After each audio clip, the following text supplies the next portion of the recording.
కనబడలేదా గోదారి తల్లి కడుపు కోత వినబడలేదా గోదారి నీళ్ల రక్త ఘోష కనబడలేదా గోదారి తల్లి కడుపు కోత వినబడలేదా గోదారి నీళ్ల రక్త ఘోష గుండె నిండ పాలున్న బిడ్డల కందించలేని తల్లి బతుకు దేనికని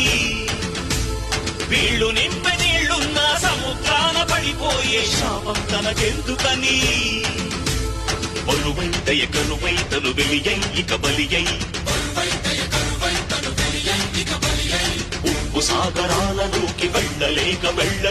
వెంకి వెంకి పడుతున్నది వృధాగా కను మూయలేక ఆ అలల అలజడి ఆ దడియారని కంట